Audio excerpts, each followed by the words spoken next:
নমস্কার, ঘরকন্যা ডায়েরির আরেকটি নতুন পর্বে সকলকে স্বাগত জানাচ্ছি। তো আজকে আমি দেখাবো শসা, আলু আর সয়াবিন দিয়ে একটা নিরামিষ তরকারি। আমি প্রথমে কড়াইয়ে তেল গরম দিয়েছি।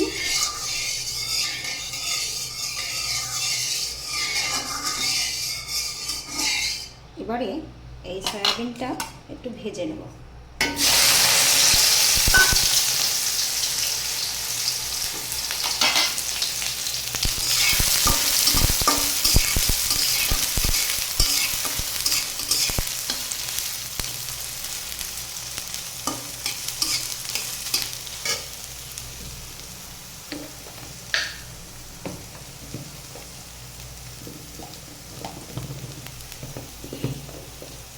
সয়াবিন ভাজার জন্য আমি হালকা একটু লবণ দেব আর দেবো হালকা একটু হলুদ।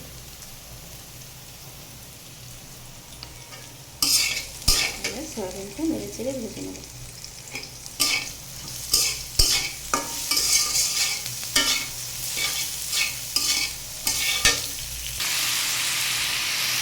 দেখুন আমার সয়াবিনটা বেশ ভালোভাবে ভাজা হয়ে গেছে। এরপরে আমি তেলে জিরে ফোড়ন দিয়ে আর হচ্ছে শসা, আলু আর হলুদ লবণ দিয়ে মিশিয়ে ভালো করে নেড়ে চেড়ে ভেজে নেব।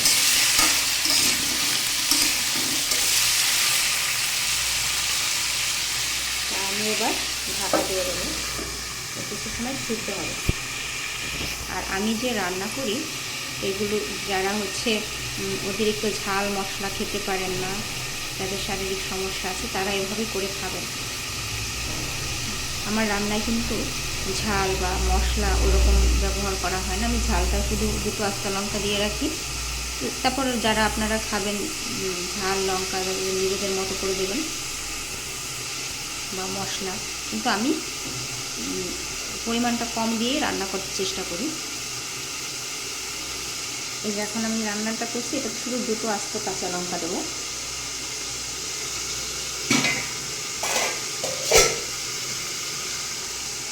লঙ্কাগুলো একটু শুকিয়ে গেছে, তাই জন্য রান্নাটা করে এটাই আমি দেবো, পরে দেবো, আর এখন দেবো না।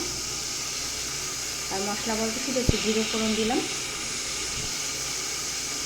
আর আমার ভিডিওগুলো যদি কারো ভালো লাগে লাইক কমেন্ট শেয়ার করে দিবেন আর সাবস্ক্রাইব করে দিবেন। আর যারা যারা ভালো কমেন্টস করেন তাদেরকেও অসংখ্য ধন্যবাদ, তাদের জন্য রইল শুভকামনা।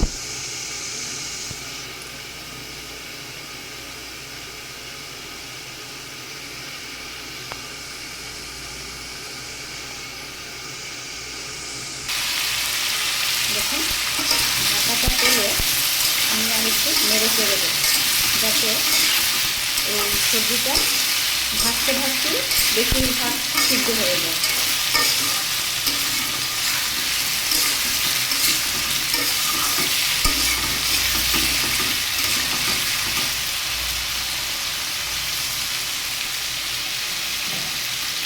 আবার একটু ঢাকা দিয়ে দেবো।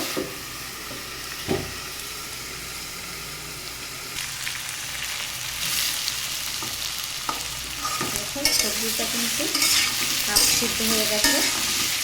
এখন আমি এবার ভেজে রাখা সয়াবিন এবং কাঁচা লঙ্কা এটা এর সাথে দিয়ে আরেকটু ভাজবো।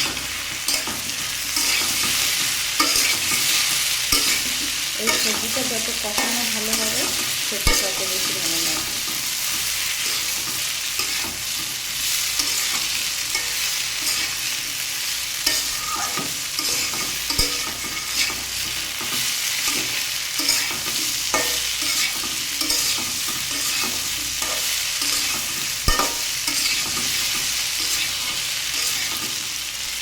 দেখুন কত সুন্দর লাগতেছে শসা, আলু, সয়াবিন।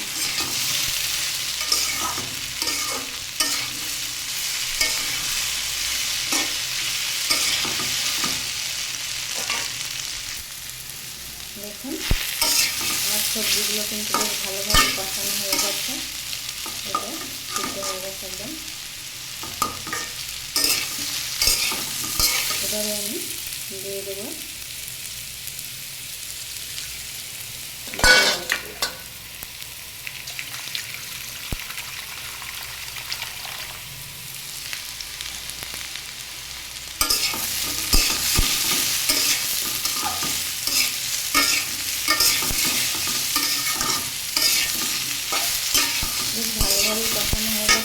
দিয়ে দেবো, জলটা দিয়ে দেবো।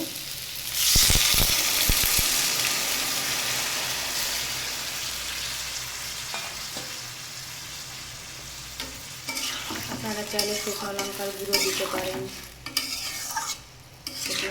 কাঁচা লঙ্কা মানে ফালি করে দিতে পারেন, কিন্তু আমাদের যেহেতু ঝালের প্রবলেম তাই আমরা এভাবেই রান্না করি।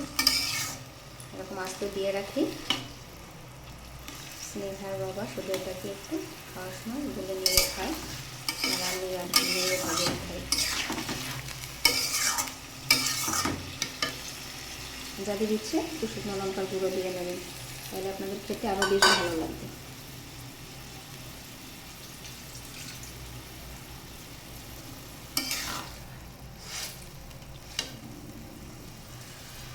আর একটু জল দিতে, এবারে এটা বেশ কিছু সময় ধরে হতে দেব। যেহেতু এটাতে আমি সবজিটা ভাজি করার সময় লবণ দিয়েছিলাম, তা এখন ঝোলের পরিমাণ বুঝে আর একটু লবণ দিয়ে দেব। দেখুন সবজিটা কত সুন্দর ফুটতে আসে। এবার আমি এখানে হালকা মৌরি গুঁড়ো আর খুব সামান্য একটু জিরে গুঁড়ো দিয়ে দেব।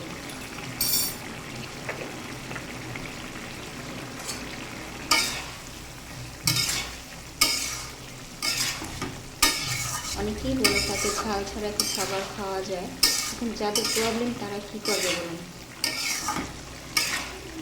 এতে প্রথম ভালো লাগে না, তারপরে অভ্যাস হয়ে যাবে, আর কিছু করার নেই।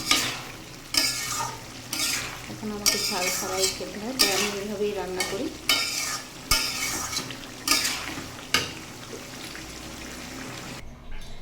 দেখুন আমি সবজিটা নামিয়ে নিলাম। তো আমার সবজি রান্নাটা কেমন হলো কমেন্ট করে জানাবেন।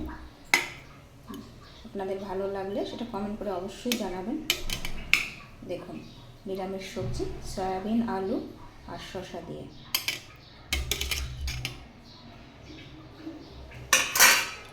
আজকে এই পর্যন্তই। সকলে ভালো থাকবেন, সকলের জন্য শুভকামনা।